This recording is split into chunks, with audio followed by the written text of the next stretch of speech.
Hey everybody, what's up? We are back with another stock analysis today. Today I'm going to be looking through Celsius again. So Celsius has been having kind of a rough month. If you follow the channel at all, you know that I am personally invested in Celsius. It's one of my favorite stocks. So we're going to go through them, kind of see what's been going wrong. From my personal standpoint, I think it's mostly just public opinion. I think their earnings are really strong, and I'll kind of show that in this review. So if you're interested, make sure to subscribe. If you haven't, I make these videos basically every single day of the week. And let's get into Celsius. So I think most people know Celsius is an energy drink company. They also offer some other things like post-workout things and some things to highlight right off the bat. Market cap is just under 6 billion at the moment. Target price is at $39 a share, and their long-term growth rate is just under 20%.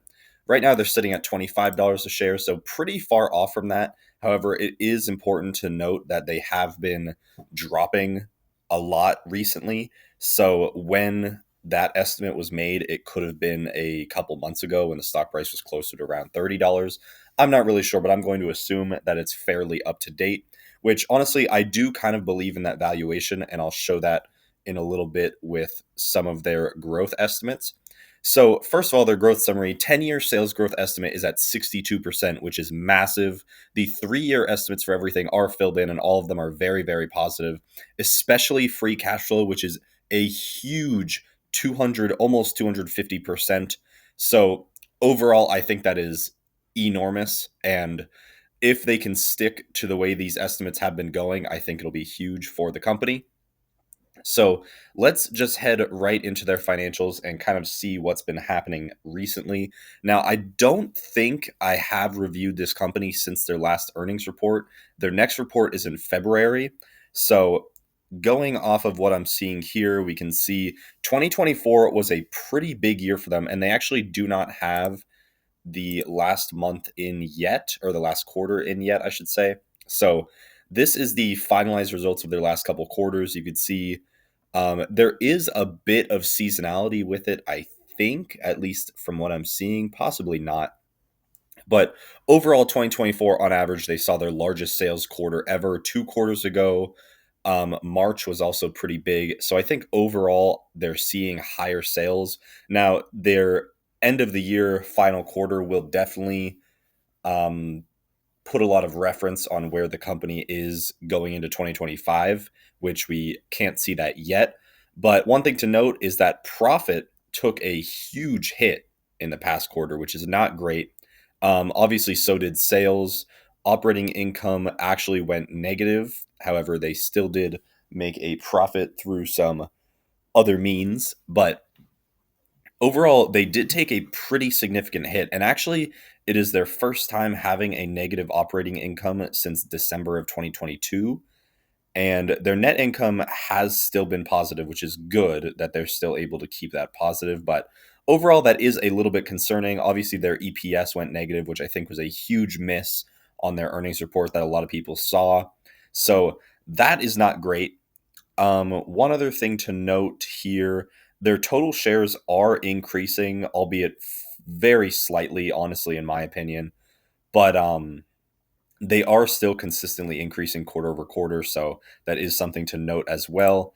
And now let's head into the balance sheet and see what's been going on. So I am going to stick to the quarters view here because the last review I did, I mainly focused just year over year. And I think that review was probably close to 2 or 3 months ago now. So there should be new data since then. Cash looks pretty solid.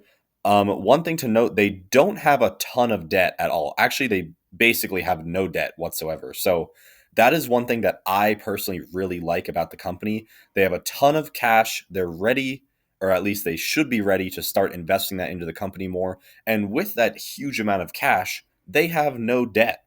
So overall, I just think this is a perfect scenario for them to have a huge amount of sales growth in the near future. And I think they've perfectly set themselves up for that. Even in a quarter where their sales were suffering, their debt only increased by about 3 million, which is basically nothing. So I just think there is a ton of potential here, at least from my standpoint.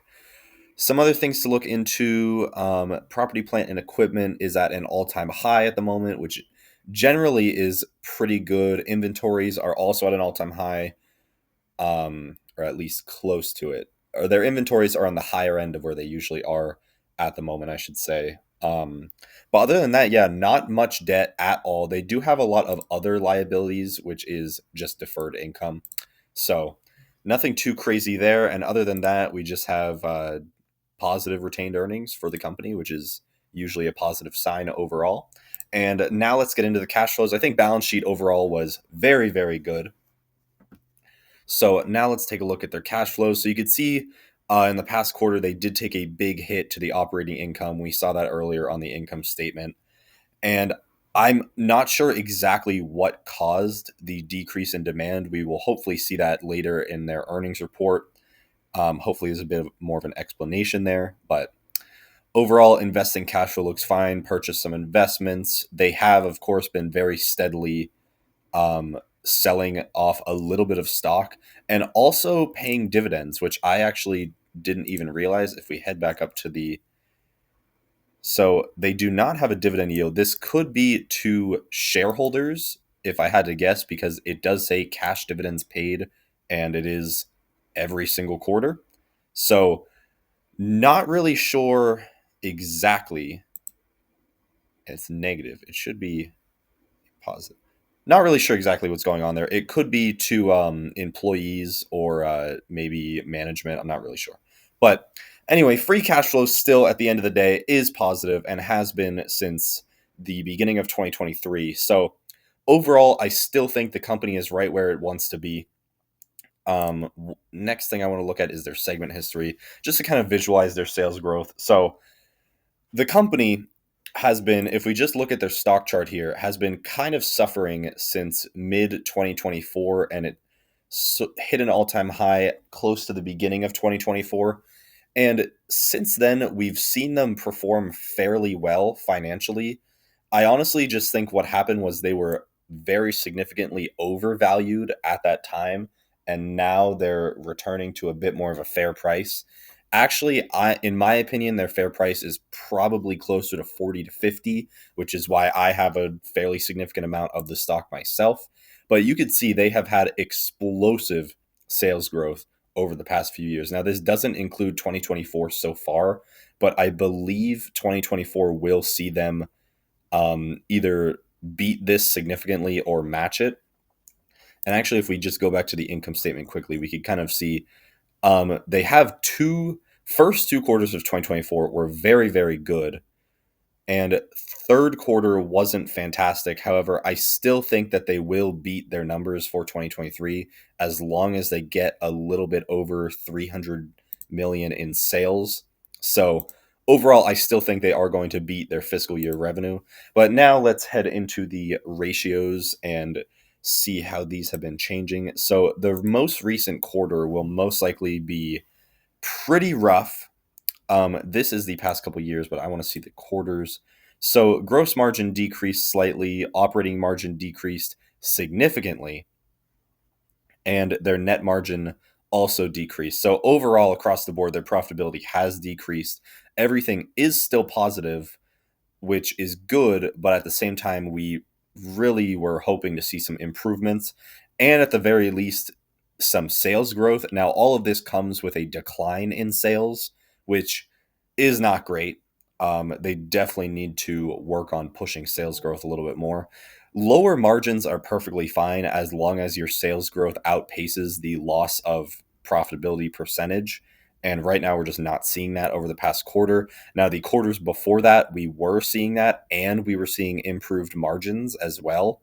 So it's really just a matter of can they recover from what I'm hoping is just a outlier slow quarter in a world of profit growth. Hopefully, that is kind of the ideal scenario. One other thing to highlight is their debt to equity ratio is basically nothing. They have very little debt. So that's really just whatever. And now we will see if they have their most recent earnings report, where hopefully we can kind of get some explanations as to why it was such a slow quarter.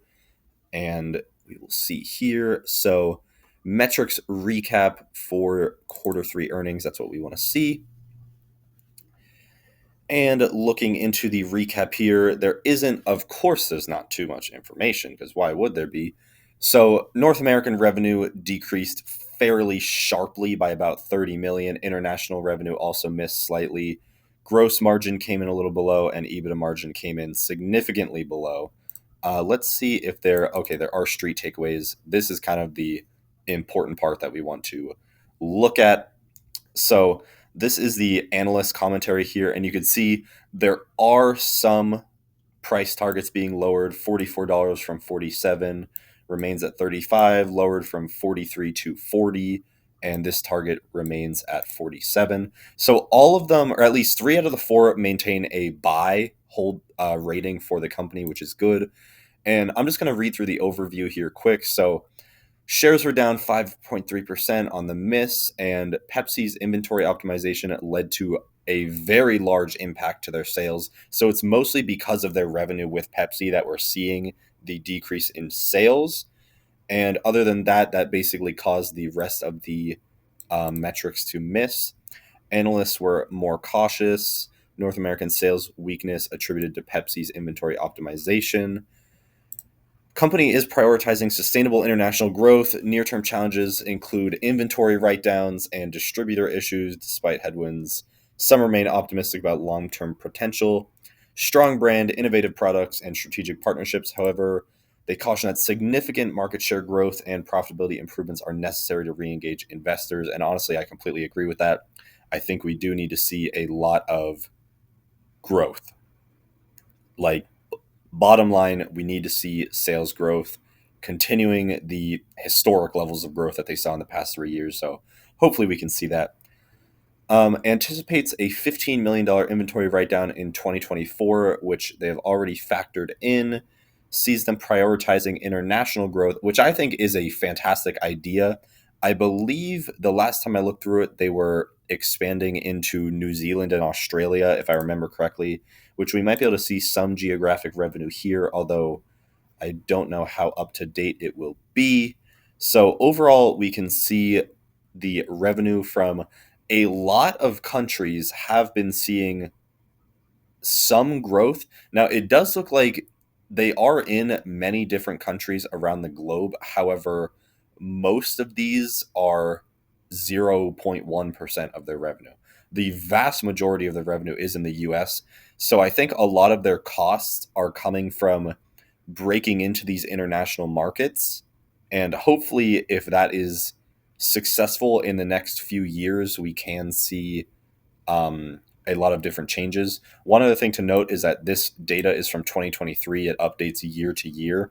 So hopefully in February, we can see this get updated and see how their international revenue has changed in that time. But I'm hoping to see a lot more revenue going out towards the international markets because I believe the US market is very saturated. And while there is still a lot of room to grow, I think it would be a better idea to focus internationally and try to break into a lot of those markets. Because even just a small percent of the international market share would be a huge amount of revenue. And hopefully that can help the company in the future. Company grew faster than energy drink sector, but at a much slower rate year over year. So they are beating the sector as a whole, but just at a slower rate compared to the year before, which honestly, in my opinion at least, is not that bad because their growth a year ago was enormous and sustaining that is unrealistic. So really not too big of a deal there, at least in my opinion. Optimistic on long-term advantages of the Pepsi partnership, but anticipates some volatility in the near future. So overall, I think this recent earnings report was very mixed. I think there is a lot of positivity to it. It does look like the quarter's loss was a sort of an outlier thing where it was just Pepsi doing inventory optimization, which ended up just significantly reducing the amount of business they did with Celsius. Now, I'm assuming just based on the optimism shown by some of the analysts here that that won't be a significant thing in the future, but hopefully we see some continued growth with that as the company moves forward.